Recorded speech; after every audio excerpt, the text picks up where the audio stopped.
കൂടുതൽ വാർത്തകളും വീഡിയോകളും കാണാൻ ഈ ചാനൽ സബ്സ്ക്രൈബ് ചെയ്യുക. കൂടെ ബെൽ ബട്ടൺ അമർത്തുക. Please subscribe our channel. നമസ്കാരം. എല്ലാ മാന്യ ജ്യോതിഷ വിശ്വാസികൾക്കും എൻ്റെ നിസ്സീമമായ സ്വാഗതം. നിങ്ങളൊക്കെ എന്നെ വിളിച്ച് ചോദിച്ചിട്ടുള്ള ഒരു കാര്യമാണ്, എൻ്റെ വീട്ടിൽ പാമ്പ് കയറി, അത് ദോഷമാണോ? ചുമ്മാ ഒരു പാമ്പിനെ കണ്ടിട്ട് ദോഷമാണെന്ന് ജ്യോതിഷ സംബന്ധമായിട്ട് വിഷയം. ജ്യോതിഷ ആധികാരികമായിട്ടുള്ളൊരു ശാസ്ത്രവും വിജ്ഞാനപ്രദമായിട്ടുള്ളൊരു ശാസ്ത്രവും അതിനകത്ത് ഒരുപാട് കാര്യങ്ങൾ അടങ്ങിയിരിക്കുന്നതാണ്. ഈ ലോകത്തിലുള്ള എല്ലാ കാര്യങ്ങളെക്കുറിച്ച് സയൻസ്, ഹിസ്റ്ററി, ചരിത്രം, ഭൂമിയുടെ സ്പന്ദനങ്ങൾ, ഗ്രഹങ്ങളുടെ സ്പന്ദനങ്ങൾ, അങ്ങനെ പലവിധ കാര്യങ്ങൾ എല്ലാം ഉൾക്കൊണ്ടിട്ടുള്ള ഒരു ശാസ്ത്രപരമായിട്ടുള്ള ശാസ്ത്രമാണ് ജ്യോതിഷ ശാസ്ത്രം.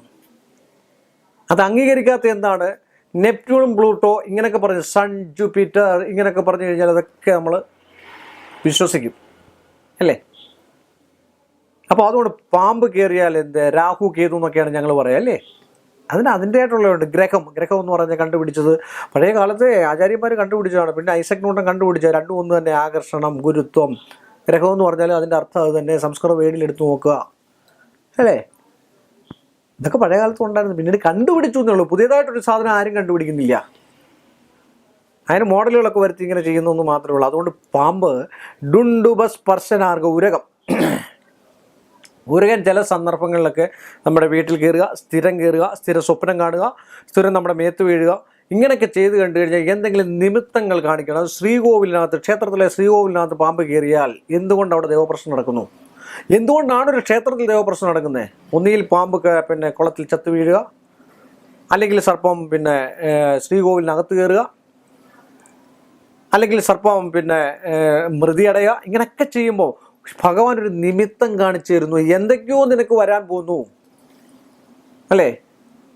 നമുക്ക് ചെറിയൊരു ജലദോഷം വരുമ്പോഴും ഒക്കെ നമുക്കറിയാം പനിയുടെ ഒരു ആരംഭമുണ്ട്. അപ്പോൾ ഒന്ന് ഗുളിക കഴിച്ച് കളയാം. എന്നാൽ ഒരു സിട്രസണോ ഒരു പാരസിറ്റാമോളോ ഒരു കോൾഡിൻ്റെ ഗുളിയോ എന്തെങ്കിലും കഴിച്ച് കഴിയുമ്പോൾ മാറും എന്ന് പറഞ്ഞാൽ നിനക്കെന്തോ വരാൻ പോകുന്നുണ്ട്. ഇത് വിശ്വസിക്കാനാണ് ഈ ബുദ്ധിമുട്ട്. ഇതെല്ലാം തകർന്നു കഴിയുമ്പോഴാണ് ജോത്സ്യൻ്റെ അടുക്ക് വരുന്നത്. അതിന് മുമ്പേ ഒരു പരിഹാരവും ചെയ്യത്തുമില്ല. എന്നിട്ട് പെട്ടെന്ന് കാര്യം സാധിക്കണമെന്നും പറയും. നടക്കുന്ന കാര്യമാണ്. നമ്മളൊക്കെ ഈശ്വരന്മാരൊന്നുമില്ല, സാധാരണ മനുഷ്യന്മാർ തന്നെ. പഠിച്ച സാധനത്തെ അത് ഒന്ന് വികസിപ്പിച്ചെടുത്തിട്ട് ഞങ്ങളങ്ങോട്ട് തരുന്നു എന്ന് മാത്രമേ ഉള്ളൂ.